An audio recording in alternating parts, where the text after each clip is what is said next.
တံဝေဇနိယဆိုတာအများကဘဝတစ်ခုရထားပြီဆိုလို့ရှိရင်အဲ့ဒီဘဝမှာ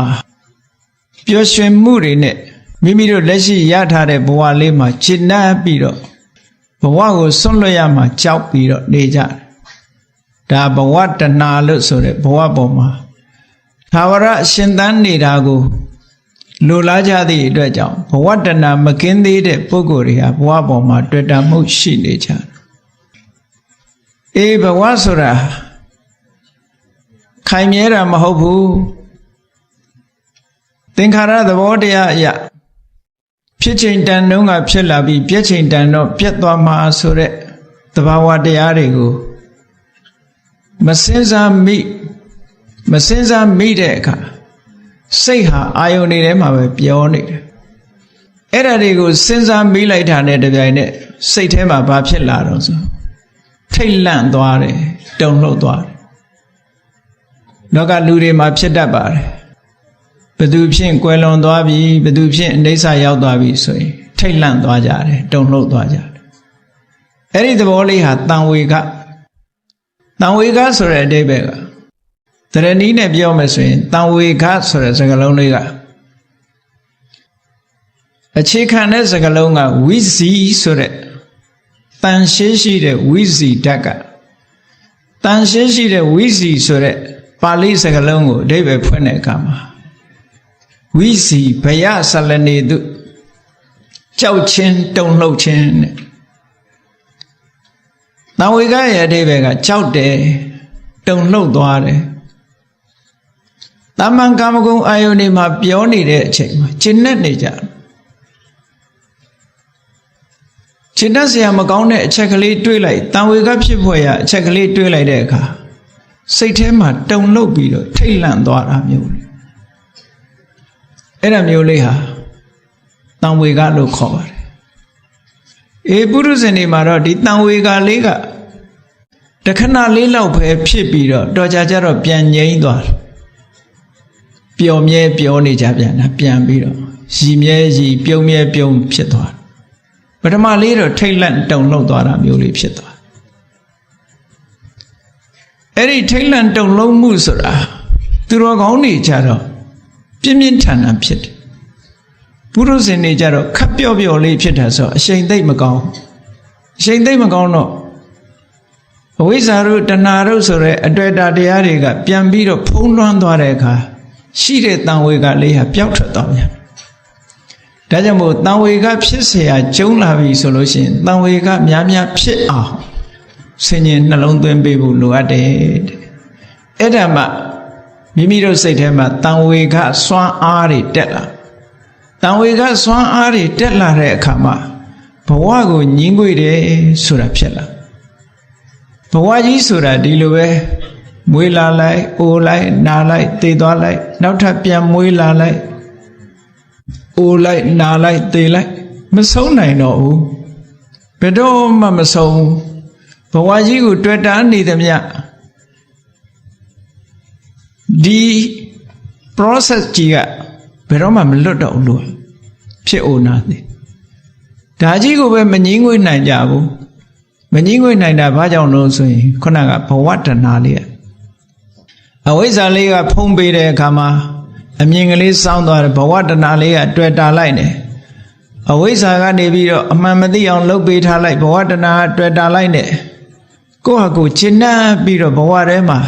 ဒုက္ခအမျိုးမျိုးခံလိုက်ရဒီလိုနဲ့ရှောင်လန်းပြီးတော့နေကြတာတံဝေကဆိုတာ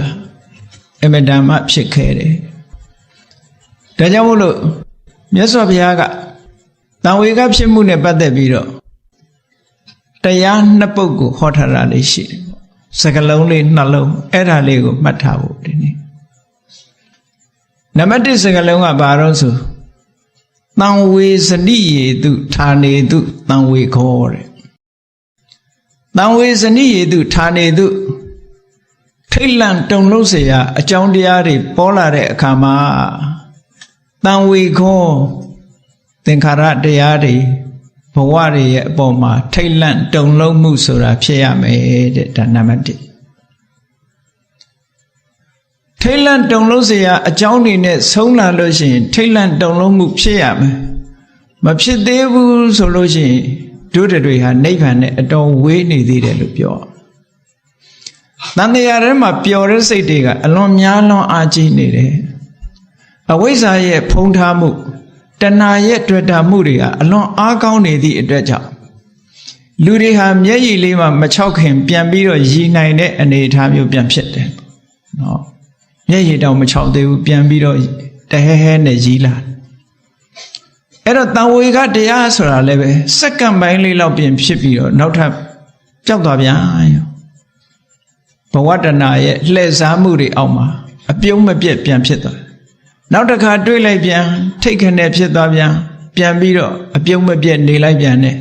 တန်တရားကြီးဟာဒီလိုပဲဖြစ်အဲ့တော့ထိတ်လန့်တုန်လှုပ်เสียအကြောင်းတရားတွေဆိုတာဘာလဲဆိုတန်ဝေကဝတ္ထု၈မျိုးတဲ့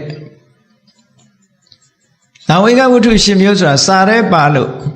စာအုပ်ထဲမှာသာတွေ့နိုင်တာမဟုတ်ဘူးစာအုပ်ထဲတွေ့နိုင်တာတွေကိုပြောတာမဟုတ်ဘူးမိမိတို့နေ့စဉ်ဘဝမှာကြုံတွေ့နေတာတွေစဉ်းစားပဲကြည့်ပါတန်ဝေကဝတ္ထု၈မျိုးဆိုတာဇာတိမွေးဖွားလာတာလူတွေကလူလောကမွေးဖွားလာတဲ့အချိန်မှာလဲအငိုနဲ့စလာခဲ့တာငိုခြင်းတရားနဲ့စလာခဲ့ဘာဖြစ်လို့ဒုက္ခနဲ့စပြီးရင်ဆိုင်ကြရတာဟုတ်တော်တော်များများလူတွေဟာဘဝတစ်ခုအစပြုပြီဆိုရင်တော့မိခင်ဝမ်းကထွက်လာတဲ့အခါမှာပြုံးပြီးတော့ထွက်လာတဲ့ပုဂ္ဂိုလ်ရှိကောင်းရှိနိုင်တော့လဲငိုပြီးတော့ထွက်လာရတဲ့ပုဂ္ဂိုလ်တွေကများပါတယ်ဘုန်းကြီးတို့တခါတုန်းကဂျာမနီသွားပြီးတော့မှသင်တော့ဘဝဟာအငိုနဲ့စခဲ့တယ်ဆိုတာလေးကိုပြောပြတို့တွေတော့ရည်ပြီးတော့ထွက်လာတဲ့ပြုံးပြီးတော့ထွက်လာတဲ့မငိုဘဲနဲ့မွေးလာတဲ့ကလေးမတွေ့ဘူးသေးဘူးဆိုတော့ဂျာမန်အမျိုးသမီးတယောက်ကရှိတယ်ဖေဟာတဲ့အဲ့လိုတော့ရှောက်တယ်နော်ရှိတော့ရှိတယ်ရှားလိုက်မယ်ပေါ့ဘာဖြစ်လို့တော့ဆိုစရတဲ့ကဒုက္ခနဲ့ရင်ဆိုင်ကြရတာရင်ဆိုင်တော့အငိုနဲ့စလာဒါကြောင့်မို့ဇာတိရဲ့ဒုက္ခအမတန်မှကြီးတယ်တဲ့ကိုယ်တိုင်ဒုက္ခခံခဲ့တော့ကမမှတ်မိတတိတရားတွေအားနေလို့မမှတ်မိပြီပဲကိုယ်ရဲ့ငယ်ရွယ်သူလေးတွေလူဘဝရောက်ဖို့မွေးလာတဲ့အချိန်မှာအငိုနဲ့စနေကြရတယ်ဆိုတာတော်တော်များများသိရှိနေကြတယ်အဲ့ဒါကိုကြည့်ပြီးတော့လည်းပဲဘဝကြီးဟာကြောက်စရာကြီးပါလားတို့ဆိုတဲ့ထိတ်လန့်တဲ့စိတ်ကလေးတို့ဖြစ်ရမယ်ဒါလည်းတန်ဝေကပဲတဲ့မွေးဖွားတာကိုအကြောင်းပြုပြီးတော့တန်ဝေကသိပ်ပြီးတော့မဖြစ်ကြဘူးဟဲ့သားလေးမွေးတဲ့သမီးလေးမွေးတဲ့ဆိုပြောကြတယ်နော်တန်ဝေကဖြစ်ရမှန်းတော့မသိဘူးလူလောကဒါလည်းတန်ဝေကဖြစ်เสียအကြောင်းလေးတစ်ခုပဲနောက်တစ်ခုတန်ဝေကဖြစ်เสียတစ်ခုကဘာတော့လူဘဝရောက်လာတဲ့ပုဂ္ဂိုလ်နုနုဖတ်ဖတ်ငယ်ငယ်လေးမွေးလာတော့လဲတနေ့တခြားရင့်ပြီးတော့လာလိုက်တာတဖြည်းဖြည်းအိုလို့အဖိုးကြီးဖွားကြီးဖြစ်သွားအဲ့ဒါလဲလူတွေကတန်ဝေကဖြစ်ရမှမသိဘူးတဲ့ဒါတန်ဝေကဖြစ်เสียအကြောင်းတစ်ခုပါပဲရိုးနေပြီနေ့စဉ်နဲ့အမြန်မြင်တွေ့နေရလို့အိုရာမင်းနာဘာမှကိစ္စမရှိဘူးတချို့အိုရာတောင်မှပဲအန်တုပြီးတော့သပင်ဖြူလို့ရှင်လဲဆေးဆိုးလိုက်သေးတာသွားကျိုးလဲစိုက်လိုက်တာပဲเนาะခုခေတ်ဆိုပို့ပြီးတော့ဟိုရင်းဖြစ်သေးပရေတွန့်လို့ရှင်ဘိုတောက်ဆိုဆေးထိုးပြီးတော့ပရေတွန့်တာတွေဖြည့်ဥချင်းတရားကိုတန်ဝေကမဖြစ်ဖဲနဲ့ဥချင်းတရားကိုပဲဖုံးလို့ဖိလို့ပျော်နိုင်ကြသေးတယ်တဲ့တို့တွေဟာနိဗ္ဗာန်နဲ့တော့အတော်ဝေးနေသေးတယ်ဒီစိတ်ဓာတ်မျိုးနဲ့ဆိုရင်တန်တရားဝကလွတ်ဖို့ဘယ်တော့မှကြိုးစားမှာမဟုတ်ဘူးဘာဖြစ်လို့တန်ဝေကမှမဖြစ်တာဟုတ်အိုရာလည်းသိမကြောက်သေးဘူးနောက်နာခြင်းတရားတဲ့နေမကောင်းထိုင်မသာဖြစ်တာတို့ဖြာရာနာရာတို့သွားကြိုက်နာကြိုက်ကစပြီးဗျာဒိတရားဆိုတာခံကြရအဲ့ဒီဗျာဒိတရားဖြစ်လာလို့ရှင်လေဘဝကြီးဆိုတာဗျာဒိနဲ့လည်းမလွတ်ပါလားလို့ဆိုပြီး ထိတ်လန့်တုန်လှုပ်ခြင်းဆိုတဲ့စိတ်ပေါ်ရမယ်တဲ့တန်ဝေကဖြစ်ရမယ်ဒီဒါလည်းပဲအမတန်မှဖြစ်ခဲတယ်မဖြစ်တဲ့လူကများနောက်တစ်ခုကဘာလို့ဆိုမရဏသိဆုံးခြင်းကိုရှိပါတယ်မဲ့တဖြုတ်ဖြုတ်တည်သွားကြအေးတည်သွားတဲ့ပုဂ္ဂိုလ်ဒီကနေ့လာတော့တောင်လမ်းမှာအလောင်းတစ်လောင်းတွေ့ခဲ့သည်ပြင်ထားတာဒီလိုပဲနေစဉ်နဲ့အမျှတည်ဆုံးနေကြတာကမ္ဘာလောကကြီးမှာရိုးရိုးတည်တာမပြောနဲ့ကိုတတ်သေးတဲ့လူတောင်မှပဲစက္ကန့်40မှာတယောက်နှုံးလောက်ရှိတယ်လို့တလောတုံးကတွက်ပြထားတာတွေ့လိုက်တယ်ဘဝကြီးမှာအစင်မပြေလို့ဒေါမနတတွေလွှမ်းမိုးပြီးကိုတတ်သေးစူးစိုက်လုပ်တဲ့ပုဂ္ဂိုလ်ကစက္ကန့်40မှာတယောက်နှုံးလောက်ရှိနေတယ်များတယ်ပေါ့အဲဒီသေဆုံးမှုကိုတွေ့လို့ရှိရင်လည်းပဲတန်ဝေကထိတ်လန့်တုန်လှုပ်မှုဆိုတာလူထဲမှာဖြစ်ခဲတယ်တဲ့မဖြစ်ကြဘူးသေရင်ညာတော့အပြင်ဘာကြောင့်သေတယ်သူသာသေတယ်ငါမသေသေးဘူးလို့ဒီလိုပဲတွေ့တာထိတ်လန့်တုန်လှုပ်မှုဆိုတာဖြစ်ခဲတယ်မြတ်စွာဘုရားကအဲ့လိုမဟုတ်တန်ဝေဇနိယေတုဌာနေတုတဲ့အခုဇာတိဇရာဗျာတိမရဏဆိုတဲ့တန်ဝေကဖြစ်ဖွယ်အကြောင်းတရားတွေနဲ့ဆုံလို့ရှိရင်ထိတ်လန့်တုန်လှုပ်မှုဖြစ်ရမယ်တဲ့ဟောတာနံပါတ်1ဒါနိဗ္ဗာန်သွားဖို့လမ်းကြောင်းအတွက်အစပဲတုန်လှုပ်မှုဖြစ်ရမယ်အဲ့ဒါလို့မဖြစ်သေးဘူးဆိုရင်တော်တော်ကိုနှုသေးတယ်လို့ပဲအောင်မေ့ပေါ့တန်တရားထဲမှာကြာအောင်ပါပဲနိဗ္ဗာန်နဲ့ဝေးနေသေးတယ်လို့ပြောအောင်ကိုယ်တဏ္ဍာကိုဆုံးဖြတ်ကြည့်ဖို့အဝိဇ္ဇာတွေလည်းအာကြီးနေသေးတယ်တဏှာအတွေ့အတာတွေလည်းအာကြီးနေသေးတယ်အဝိဇ္ဇာနဲ့တဏှာတွေများနေမှတော့တန်တရားဟုတ်ကလွတ်ဖို့ဆိုတာမရှိသေးဘူးတန်ဝေကဖြစ်เสียအခု4မျိုးရှိပြီဒါတွေကကြုံတွေ့နေကြတာပဲနောက်ထပ်တန်ဝေကဖြစ်เสียအကြောင်းတစ်ခုကဘာလဲဆိုအပါယဒုက္ခအပေပုံကြောက်ရောက်နေကြတဲ့တိရစ္ဆာန်တွေငရဲတိရစ္ဆာန်ပြိတ္တာအတူတကယ်လို့ဆိုတဲ့အပေ4ပုံသားတွေရဲ့ဒုက္ခအဲ့ဒီဒုက္ခကိုစဉ်းစားဆင်ခြင်ခြင်းဖြင့်လေဘဝမှာထိတ်လန့်စရာကြီးပဲတဲ့ဘဝပေါ်မှာတွေ့တာမှုတွေကိုရှော့ချနိုင်ရမယ်ထိတ်လန့်စရာကြီးကိုမျက်စိအောက်မှာရှိတဲ့ငရဲတွေတော့ကိုယ်တိုင်မမြင်ရဘူးတရိษံလေးတွေကိုမျက်စိအောက်မှာလူတွေကအနိုင်ကျင့်ပြီးတော့တတ်ကြဖြတ်ကြစားကြတောက်ကြနေဒီလိုလူတွေအနိုင်ကျင့်ခံရတဲ့တရိษံလေးတွေကိုကြည့်ပြီးတော့ဘဝဆိုတာအမတန်ကြောက်စရာကောင်းပါလားလို့တန်ဝေကဖြစ်ရမယ်တဲ့ဒါကဒုက္ခတစ်ခုနောက်တစ်ခုစဉ်းစားကြည့်လိုက်ပါတို့ဒီဘဝမတိုင်ခင်ကသေးလာခဲ့တယ်ဖြစ်လာခဲ့တယ်မွေးလာခဲ့တယ်အိုးလာခဲ့တယ်နားလာခဲ့တယ်သေးလာခဲ့တယ်သေးလာလို့တို့ဒီဘဝရောက်လာကြတယ်အဲ့ဒီဒုက္ခတွေကနည်းသလားလို့ဆိုမနည်းဘူးတဲ့အဲ့ဒါအတိတေဝတ္တမူလကဒုက္ခ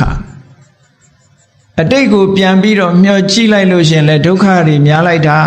လို့ဆိုပြီးဘဝပေါ်မှာတွေ့တာမှုလျှော့ချအောင်တွေးရမယ်စဉ်းစားရမယ်ဆင်ញင်သုံးသပ်ရမယ်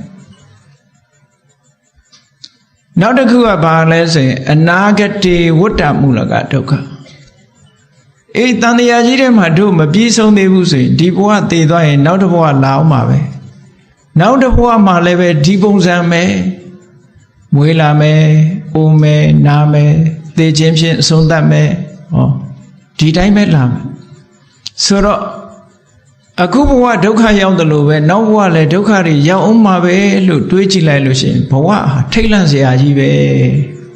ဒီလိုမြင်လားဒါလည်းတန်ဝေကဖြစ်เสียအကြောင်းတစ်ခုလေနောက်တန်ဝေကဖြစ်เสียလက်ရှိဘဝလေးကိုကြည့်လိုက်ပါလက်ရှိဘဝကိုကြည့်လိုက်ပစ္စုပန်လက်ရှိဘဝမှာအာဟာရေပရိယေတနာအာဟာရပရိယေတနာဒုက္ခလက်ရှိဘဝမှာလူတွေဟာချမ်းချမ်းမနေနိုင်ကြဘူးပတ်စံရှိတဲ့လူရောမရှိတဲ့လူရောချမ်းသာတဲ့လူရောဆင်းရဲတဲ့လူရော ဘယ်သူမှအေးချမ်းချမ်းမနေနိုင်အောင်ဘာအတွက်စားเสียရှားနေကြစားเสียရှားနေကြဘယ်သူပဲဖြစ်ဖြစ်စားเสียရှားနေကြတာအသက်ရှင်ရေးအတွက်လုံးဝနေကြတနေ့တည်းလည်းမဟုတ်ဘူးတလတည်းလည်းမဟုတ်ဘူးတနေ့တည်းလည်းမဟုတ်ဘူးမသေးမချင်းအဲ့ဒီဒုက္ခကြီးကလည်းအမတန်မှကြီးတယ်ဒါကြီးလည်းတန်ဝေကဖြစ်เสียပဲဆိုတော့ပေါင်းလိုက်တဲ့အခါကျတော့တန်ဝေကဝတ္ထု10မျိုးဆိုတာဒါကိုပြောတာအဲ့ဒီတန်ဝေကဖြစ်เสียအကြောင်းတွေစုံစည်းလာလို့ရှိရင်တန်ဝေကဖြစ်ရမယ်လို့မြတ်စွာဘုရားဒီလိုဟောတာ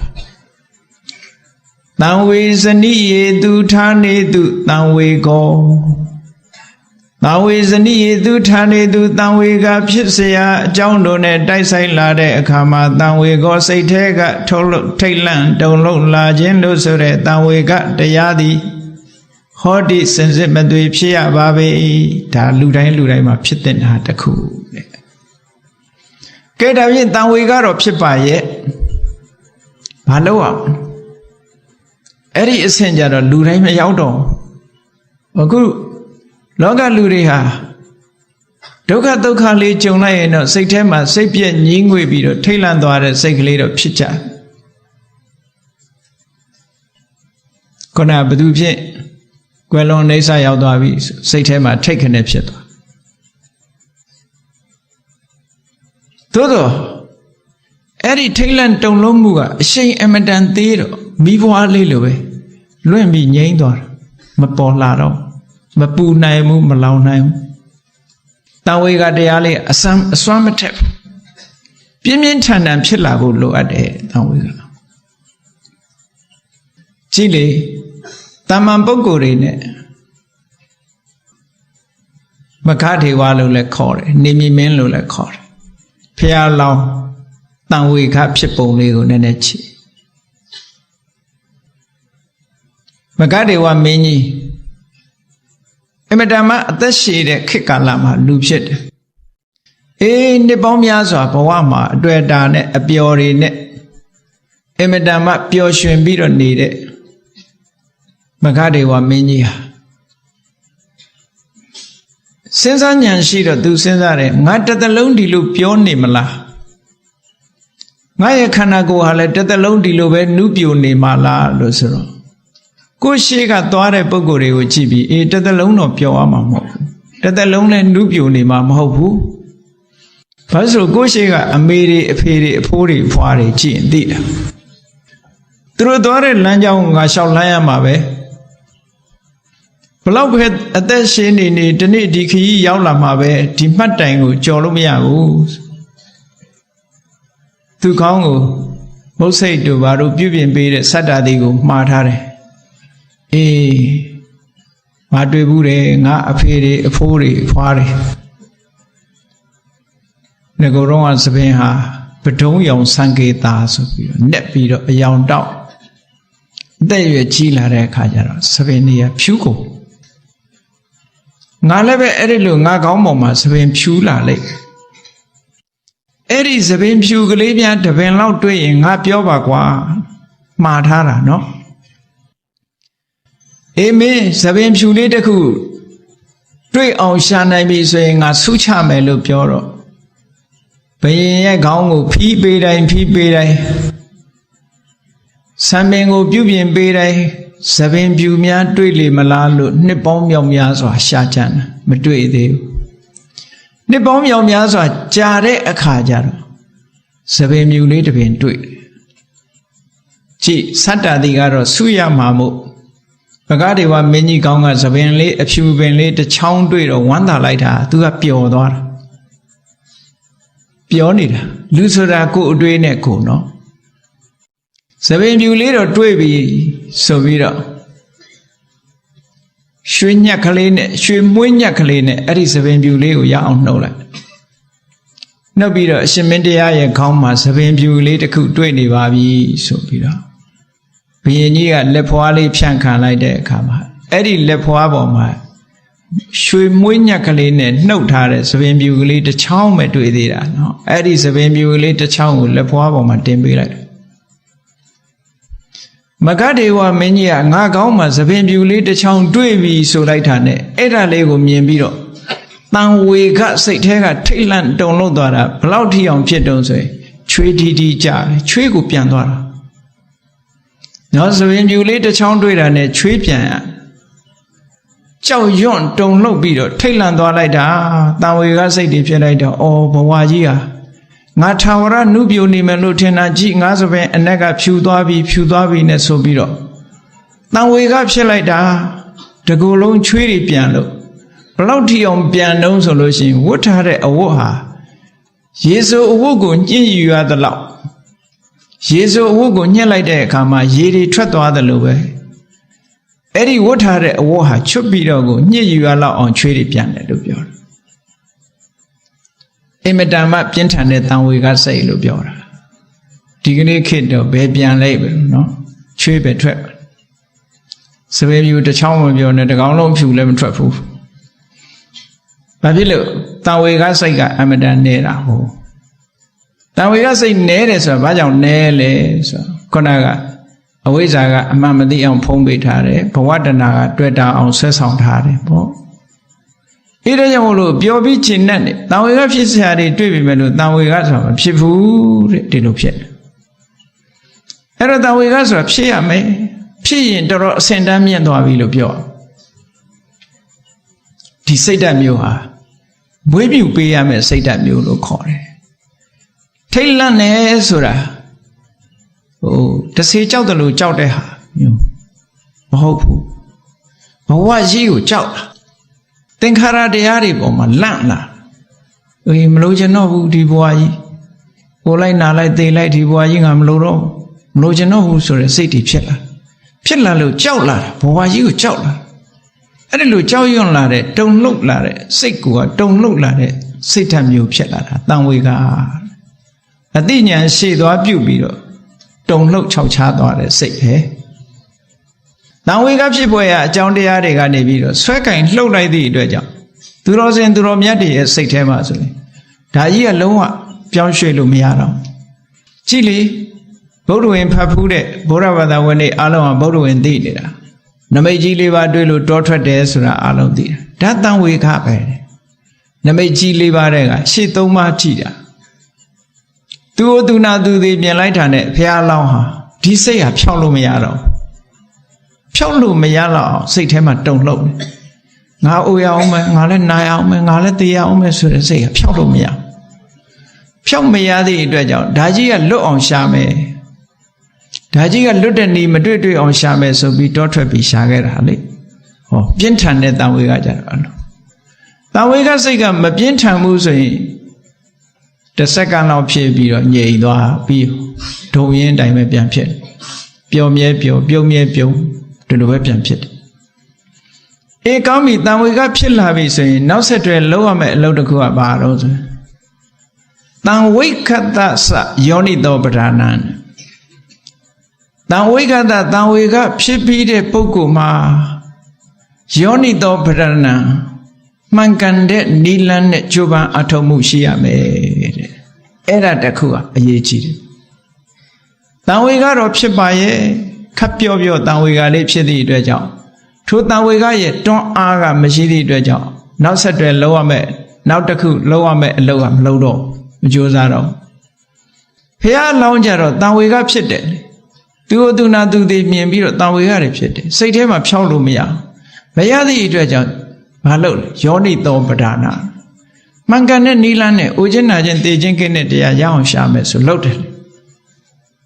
Dilo Solura. Ero then we got Chilabi, then we got Mapiaukin, then we got Swan Aria. The baby don't Ari Miala the Dredger. Tamamba Wama, Manina Novene. Jidokariga. Dipawatan the Yajiga look on a Juba Atodome, Lusure. Juba Atomusure.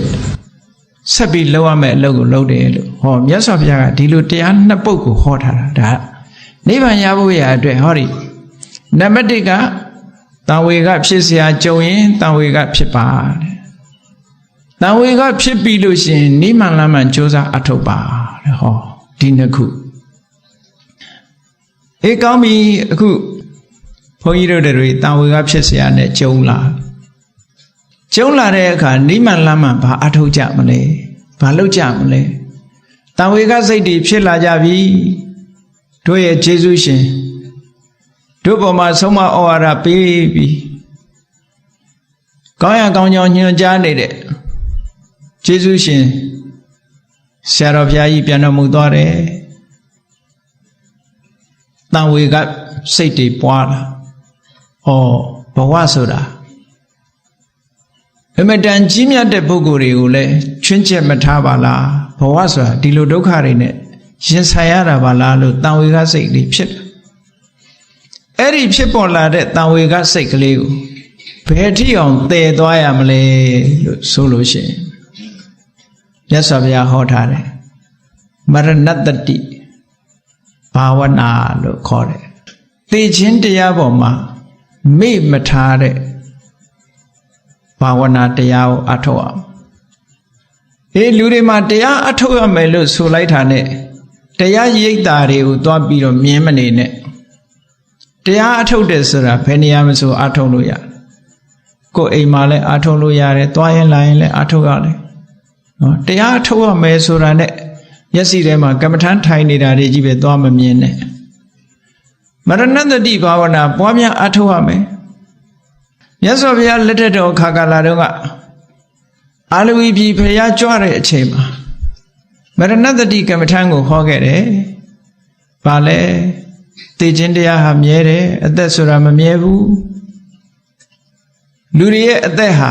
သိခြင်းတရားမှာအဆုံးသတ်တယ်လို့ဒါကိုပွားများရမယ်လို့ဒီလိုဟောထားတာနောက်3နှစ်ကြာတဲ့အခါကျတော့မြတ်စွာဘုရားအဲ့ဒီ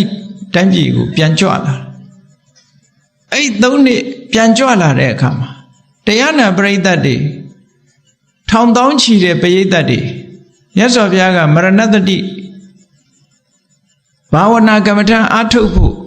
ဟောကြားထားခဲ့ပေမဲ့လို့အာထုတ်တဲ့ပုဂ္ဂိုလ်တရားအောင်မှရှိဖို့မပေါ်ဘူးအဲ့ဒီထဲမှာထူးထူးခြားခြားရက်ကန်းတဲ့အမျိုးသမီးလေးရက်ကန်းရစားတဲ့အမျိုးသမီးလေးဟာထူးထူးခြားခြားဘုရားဟောထားတဲ့မရဏတတိဘာဝနာ3နှစ်တိတိသူကပွားလာခဲ့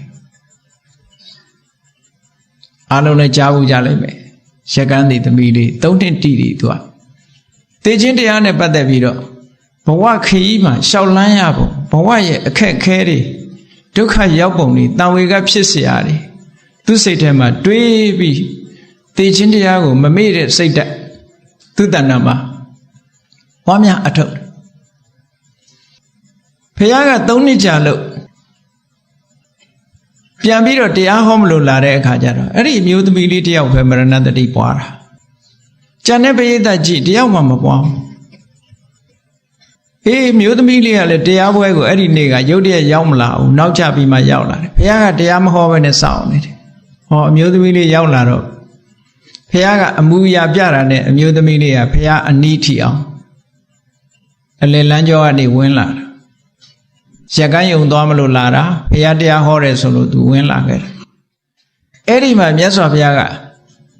သူကမ္မထမ်းတရားပွားများအားထုတ်တာကိုသိလို့မေခွန်းလေးတွေမေးလိုက်တယ်လေဘယ်ကလာတာလဲဆိုမေခွန်းမေးတယ်နံပါတ်1ဘယ်ကလာတာလဲဆိုတော့ तू ကလွန်ခဲ့တဲ့3နှစ်လောက်ကဟောထားတဲ့တရားကိုခေါင်းထဲမှာဆွဲနေသေးတာအဲ့တော့ဘယ်ကလာသလဲလို့မေးတော့မသိပါဗျာလို့ဖြေတာနော်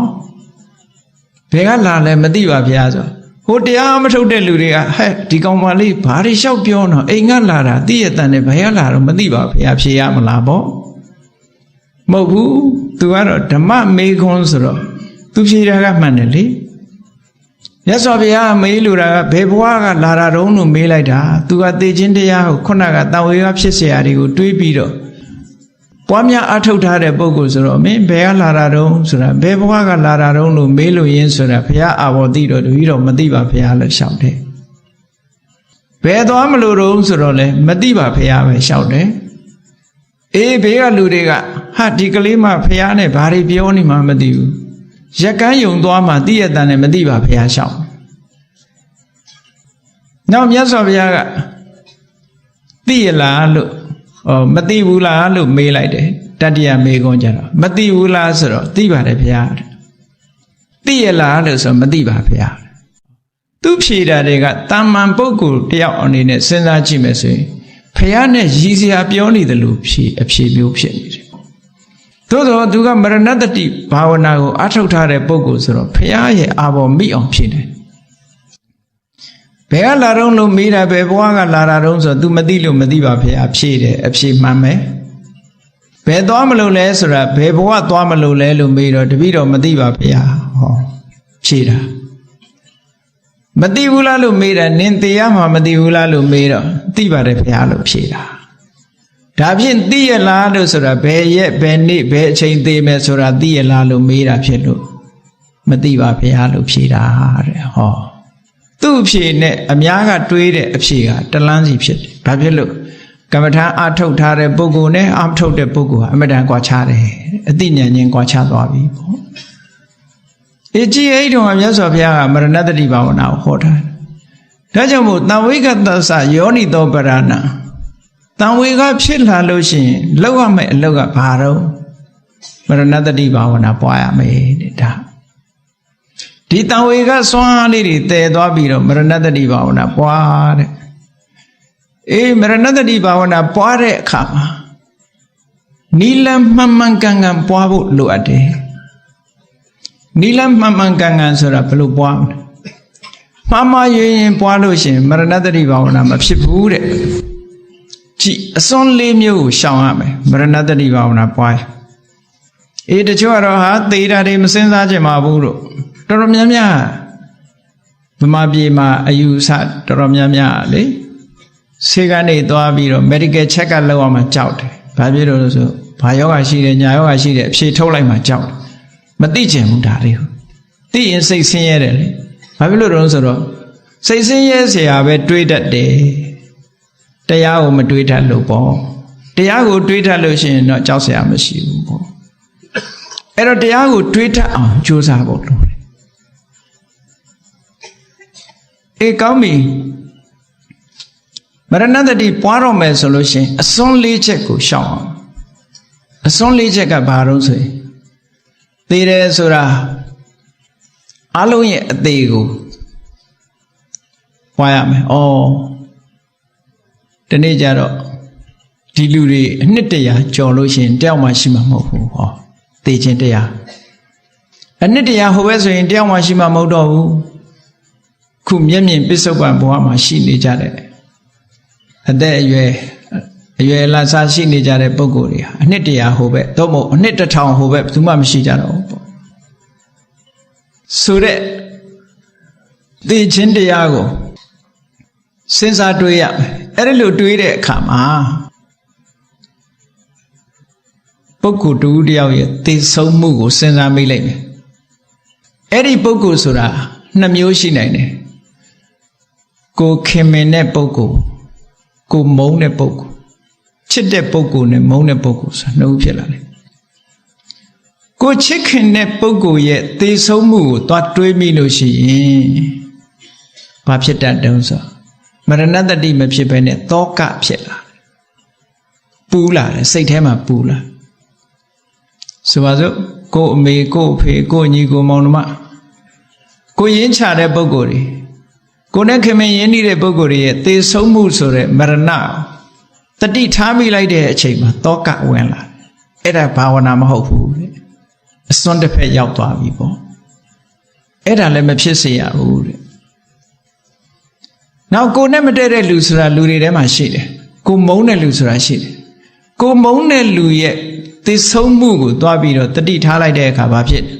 ဝမ်းသာသွားဟုတ်တယ်မတည့်တဲ့လူသေအေးတာပဲလို့ပြောကြတာပဲလေကိုနဲ့မတည့်သေအေးတာပဲဆိုပြီးတော့အဲ့ဒီလိုဝမ်းသာမှုဖြစ်သွားလို့ရှိရင်လေအစွန်းတစ်ဖက်ရောက်သွားလို့မရဏတတိဘာဝနာမဖြစ်ဘူးအဲ့ဒါလေ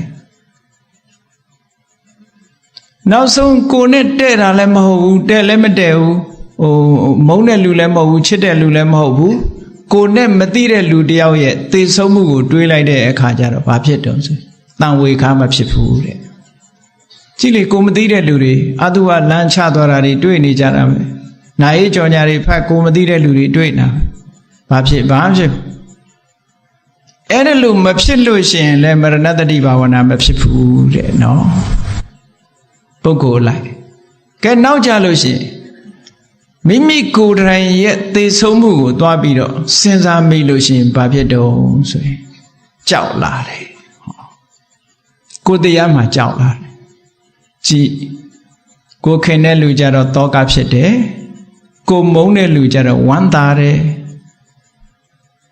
ကိုလုံးဝမသိတဲ့ပုဂ္ဂိုလ်ကြတော့တန်ဝေကမဖြစ်ဘူးကိုကြတော့ကြောက်လာတယ်ဆိုဟောတောကစိုးရိမ်စိတ်ဝင်တာကတောကမုန်းလို့ကျဉ်တ်လာတာကပီတိ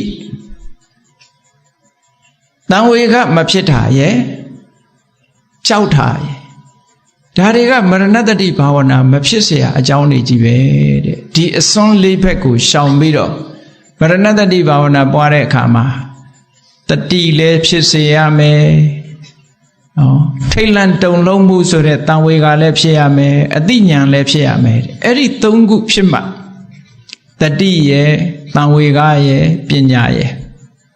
တတိရဲ့တန်ဝေကရဲ့ဉာဏ်ရဲ့အဲ့ဒီသုံးမျိုးနဲ့အလုံးလုံးမှမရဏတတိဘာဝနာဆိုတာဖြစ်တယ်တဲ့ဒါကြောင့်မို့မရဏတတိဘာဝနာကမ္မထာဆိုတာလွယ်နဲ့မဖြစ်ဘူးတဲ့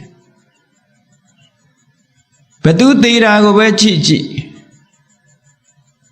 ကိုဆွေမျိုးကိုချစ်ခင်ရင်းနှီးတဲ့ပုဂ္ဂိုလ်ပဲဖြစ်ဖြစ်ကိုမုန်းတဲ့ပုဂ္ဂိုလ်ပဲဖြစ်ဖြစ်ကိုမသိတဲ့ပုဂ္ဂိုလ်ပဲဖြစ်ဖြစ်လောကကြီးတစ်ခုလုံးမှာမိမိကိုယ်တိုင်အပါဝင်အားလုံးဟာသိဆုံးရမှာပဲဆိုတဲ့အပေါ်မှာတတိစွမ်းအားတွေဖြစ်ရမယ်တန်ဝေကစွမ်းအားတွေဖြစ်ရမယ်စဉ်းစားတဲ့အသိဉာဏ်တွေဖြစ်ရမယ်တဲ့အဲ့ဒီသုံးခုဖြစ်မှမရဏတတိဘာဝနာဟာအောင်မြင်တယ်လို့ဒီလိုပြောတာအေးကောင်းပြီမြတ်စွာဘုရားကမရဏတတိဘာဝနာနဲ့ပတ်သက်ပြီးတော့ဘယ်ပုံပွားရမလဲဝါပုံပွားနည်းလေးအင်္ဂုတ္တရနိကေမှာဟောထားတာရှိတယ်တနေ့ကို2ကြိမ်လောက်အနည်းဆုံးပွားမိအောင်ကိုမရဏတတိဘာဝနာပွားဖို့တနေ့ကို2ကြိမ်ဆိုတာမနေ့လင်းစတစ်ချိန်နဲ့ညနေနေဝင်စတစ်ချိန်ပေါ့အဲ့ဒီအချိန်လေးမှာဆိုပါစို့နေ့အခါကုံပြောက်လို့ညဥ်ရံရောက်လာပြီဆိုလိုက်တဲ့အချိန်မှာတစ်ချိန်ပွားကြည့်လိုက်ပါစဉ်းစားလိုက်ကိုယ့်အကိုတယောက်တည်းတနေ့တာဖြင့်ကုံသွားပြီညရောက်လာပါပေါ့ကလားနေ့12နာရီည12နာရီရှိတယ်နေ့ညရောက်လာတဲ့အချိန်လေးမှာငါမှသေစရာအကြောင်းတရားတွေအများကြီးရှိနေပါလားငါသေနိုင်တဲ့အကြောင်းတရားတွေအများကြီးရှိနေပါလားအစိတ်ရှိတဲ့တတ္တဝါတိုက်ကြိုက်လို့လည်းသေနိုင်တယ်နော်တီးချီကဖောက်ပြန်လာလို့လည်းသေနိုင်တယ်တလိပ်ကဖောက်ပြန်လာလို့လည်းသေနိုင်တယ်မတော်တဆလဲချပြီးတော့လည်းသေနိုင်တယ်စားထားတဲ့အစာအာဟာရတွေကအစာမကြေလို့လည်းသေနိုင်တယ်လေဖြတ်ပြီးတော့လည်းသေနိုင်တယ်ဒါဘုရားပြထားတဲ့ဟာပဲခုခေတ်ဆိုဒီတဲ့များတယ်လို့ထားသေစရာအကြောင်းတွေဒီတဲ့များတယ်အဲ့ဒီသုတ်တံမှာဒီလောက်ကလေးကိုနမူနာပြထားတယ်လောကမှာသေစရာအကြောင်းတွေများစွာပဲည12နာရီအတွင်းမှာဟောဒီအကြောင်းတစ်ခုခုနဲ့သေသွားနိုင်တယ်စဉ်းစားလိုက်ပါတဲ့သေနိုင်တယ်ဒါဖြင့်သေနိုင်တယ်ပဲစဉ်းစားရမှာလားနောက်ဘာလုပ်အောင်မလဲဆိုသေနိုင်တဲ့အန္တရာယ်တွေအများကြီးရှိတယ်မသေခင်ငါကောင်းတာတွေလုပ်မှာပဲကုသိုလ်ကောင်းမှုတွေလုပ်မယ်မွန်မြတ်တဲ့ကောင်းမြတ်တဲ့စိတ်ကလေးတွေထားမယ်နော်စိတ်ကောင်းနှလုံးကောင်းတွေထားမယ်ငါစိတ်ထဲမှာအကုသိုလ်မဖြစ်အောင်နေမယ်ကုသိုလ်စိတ်တွေဖြစ်အောင်လုပ်မယ်ဒီလိုနှလုံးသွင်းပါတဲ့ဒါမရဏတတိဘာဝနာတစ်ခုပဲသေခြင်းတရားကိုကြည့်ပြီးတော့ကုသိုလ်ကောင်းမှုလုပ်ဖြစ်အောင်တွန်းအားပေးတဲ့သဘောပဲမမေ့ဘူးသို့မဟုတ်လို့ရှိရင်ညမှာဆိုလဲပျော်စရာပဲရှာမယ်လေတောင်းလို့စားလို့ပြောမယ်နော်အမျိုးစုံပေါ့လေပျော်စရာတွေတစ်ခုခုနဲ့ပျော်မယ်ပျော်ပြီးမောရင်အိတ်လိုက်မယ်ဒါပဲအဲ့တော့အဲ့ဒီလိုမဖြစ်ရအောင် ကောင်းတာလေးနဲ့အချိန်ကုန်မှုအတွက်ကောင်းတဲ့စိတ်ဓာတ်ကလေးနဲ့ကုသိုလ်ကောင်းမှုငါလုံးမှာပဲသိသွားလို့ရှိရင်ငါဒါတွေလုံးဝမှာမဟုတ်ဘူးငါအတွက်အန္တရာယ်ကြီးပဲလို့အန္တရာယ်တွေကိုတွေးပြီးတော့မသိခင်ငါကောင်းတာလေးတော့လုံးမယ်ဖျားရှိခိုးမယ်ပရိစိတ်မယ်စသဖြင့်ပေါ့လေတရားနှလုံးသွင်းမယ်ဆိုရင်ကောင်းတဲ့အလုပ်ကလေးတွေလုပ်လိုက်ဒါညအခါမှာနှလုံးသွင်းဖို့ပြီးတော့ဘာဆက်နှလုံးသွင်းရမလဲလို့ဆိုလို့ရှိရင်သူနှလုံးသွင်းရမှာငါမှာတဲ့အခုလိုအကြောင်းတစ်ခုခုနဲ့သေသွားလို့ရှိရင်အပင်ငရဲကြစေနိုင်တဲ့အကုသိုလ်တွေငါထံမှာရှိသလားလို့တွေးလိုက်ပါတဲ့နော်ငါခုချိန်များသေသွားလို့ရှိရင်စိတ်ဆိုးစိတ်ယုတ်စိတ်ပုတ်တွေကြောင့်အကုသိုလ်ဆိုတာစိတ်ရိုးစိတ်ဆိုးစိတ်ပုတ်တွေကြီးပဲ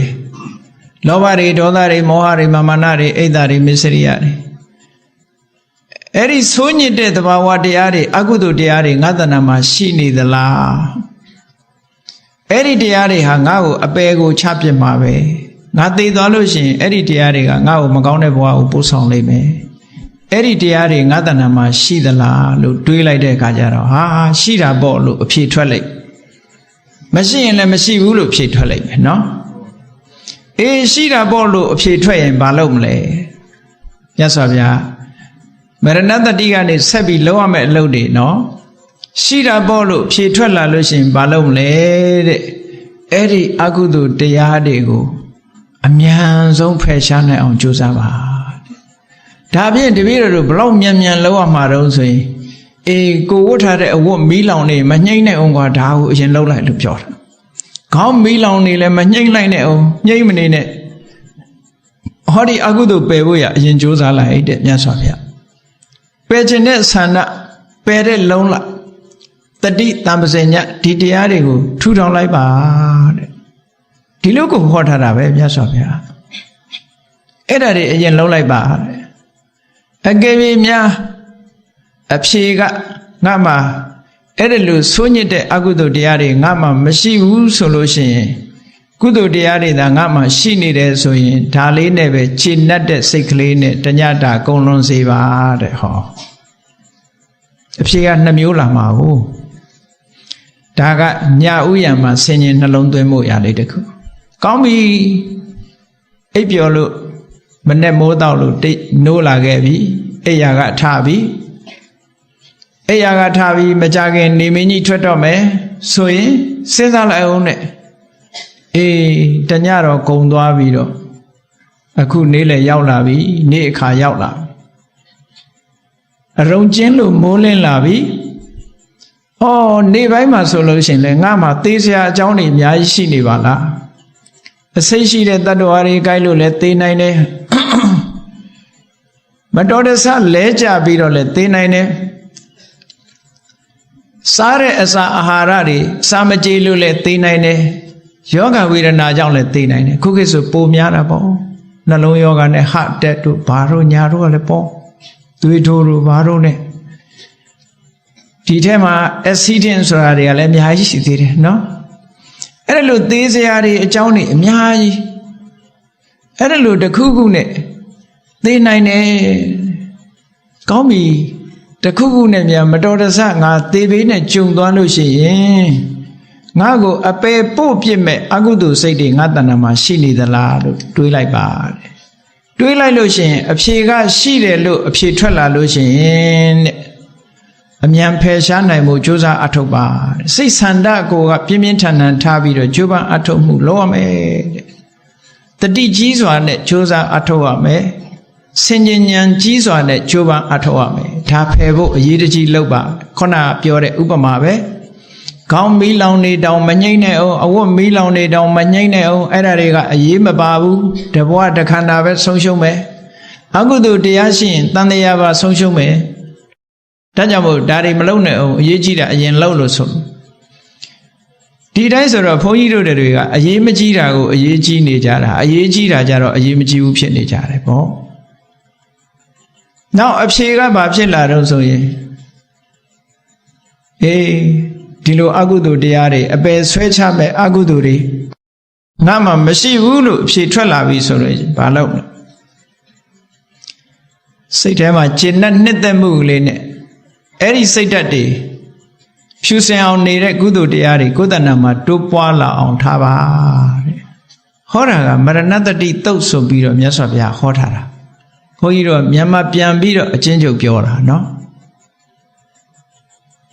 အဲ့ဒါလို့လောက်ပါလို့မြတ်စွာဘုရားဟောတာမရဏတတိဘာဝနာကဒါလောက်ရမယ့်လုပ်ငန်းတစ်ခုပြောပြတာသေတာတွေးပြီးတော့ကြောက်ပြီးစိတ်ညစ်နေဖို့မဟုတ်ဘူးသေတာတွေးပြီးရင်ဘာလုပ်ရမလဲဆိုတာအဖြေထုတ်ရမှာပေါ့နောက်တစ်ခုမြတ်စွာဘုရားကကြည့်ခုဟာကတနေ့ထာနဲ့12နာရီအနေထားနဲ့တွက်ထားတာမြတ်စွာဘုရားကဒီတဲ့ကိုပဲသေခြင်းတရားကိုအနိကထားနိုင်အောင်သုတ်တန်တစ်ခုမှာဟောထားပြန်နေတယ်စဉ်းစားလို့ရှိရင်အနိကထားနိုင်ရမယ်သေခြင်းတရားကိုဘယ်လိုအနိကထားရမလဲဆို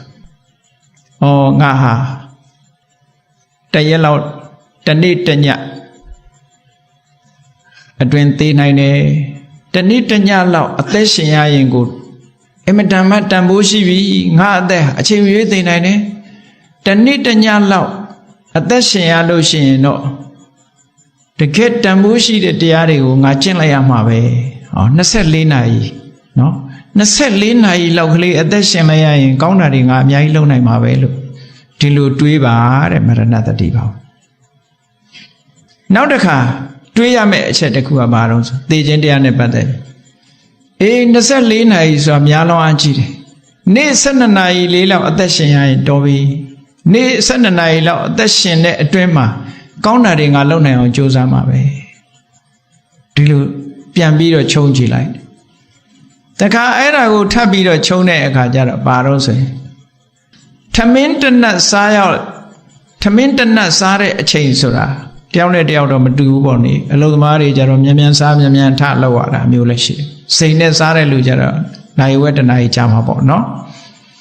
ထမင်းတနတ်စားတဲ့အချိန်ပိုင်းလောက်အသက်ရှင်ရင်တောင်အဲ့ဒီအချိန်ပိုင်းလေးမှာငါကုသိုလ်တွေအများကြီးလုပ်နိုင်တယ်လို့စိတ်ထဲမှာထားပါနှလုံးသွင်းပါတဲ့နောက်တစ်ခါဒါ၄ချက်ရှိသွား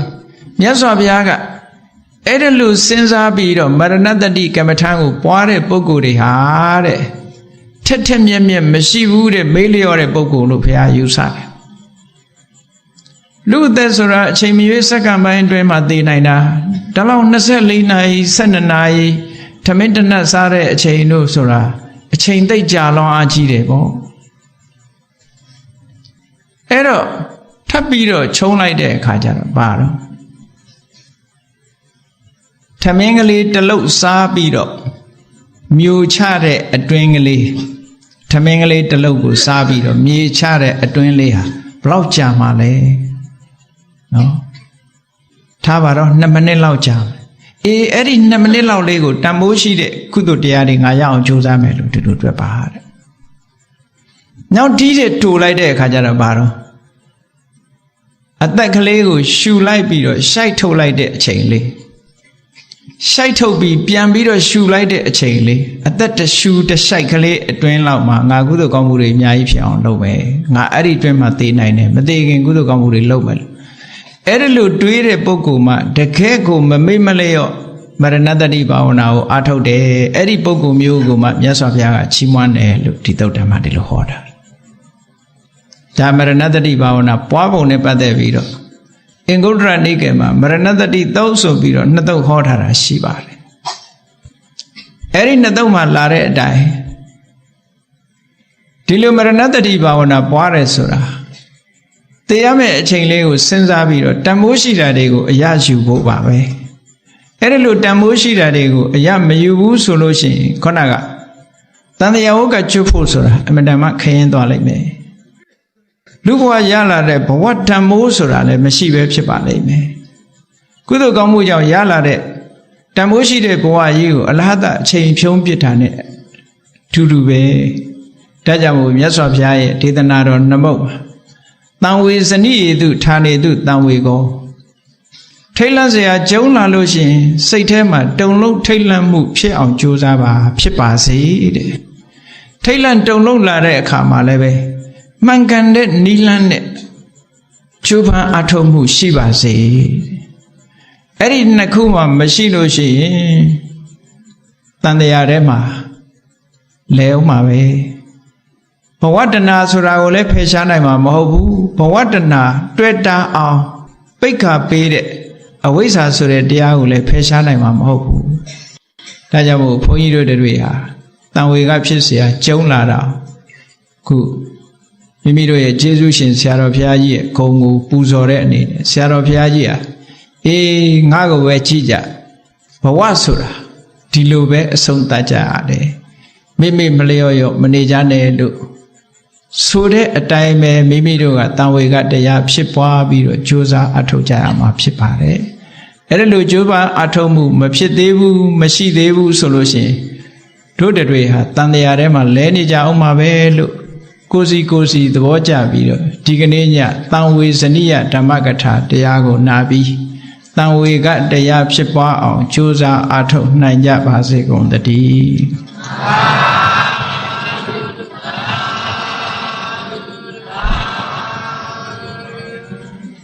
ကဲမေတ္တာဘာဝနာပွားရတတ္တဝါများစွာဘေးရန်ကွာချမ်းသာကြပါစေတတ္တဝါများစွာဘေးရန်ကွာချမ်းသာကြပါစေမေတ္တာရေချမ်းသွန်ကဖြံငြိမ်းချမ်းကြပါစေမေတ္တာရေချမ်းသွန်ကဖြံငြိမ်းချမ်းကြပါစေသက်ရှိချမ်းသာစိတ်ချမ်းသာတို့ရဆန္ဒပြည့်ပါစေဓမ္မောတရံပိဝိတဝါနဝိသာတဗ္ဗေတမုဟတာအဇရာမရာတိတိဘာဝံနိဗ္ဗာနံယန္တုတာရောဓမ္မောတရံလောဘဒေါသမောဟစိတ်တောက်ကင်းပြောက်ကြည်တရားစေကိုပိဝိတဝါဝန္တာရှင်ပြတောက်ကြရအနာကြရကုန်သောကြောင့်ဝိသာတဗ္ဗေပူဇာညက်နောက်ကိလေသာစိတ်တောက်ဟုသမျှတို့သည်တဘုဝတ္တပိဉ္ချဘက်တွင်ရေမတင်တဲ့ကဲ့သို့ကင်းစင်လွင်ပြောက်ပေမရောက်အောင်ပယ်ဖြောက်အပ်ကုန်သည်ဟွန်တုစင်စစ်မသွေဖြစ်ကြပါစေကုန်သတည်းအစရမရံအိုခြင်းလဲကွာနာခြင်းလဲကင်းသေးခြင်းလဲရှင်းထသောတိတိဘဝံကိလေသာဟုပုခတ်သိမ့်ကင်ကြရာစေဖြစ်ပေထသောနိဗ္ဗာန်နိဗ္ဗာန်ဟုခေါ်အေးမြို့တော်သို့သာရောတရားချစ်ခင်စိတ်ကောင်းဝိညာသူတော်စင်များတို့သည်